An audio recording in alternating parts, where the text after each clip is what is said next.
Evet, nefes darlığı çeken bir vatandaş. Sürekli öksürüyor. Şu an ambulansı bekliyoruz. Diğer tarafta mı oldu?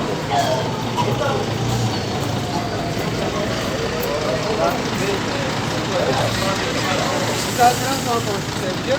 Hatta öyle söylemiyor.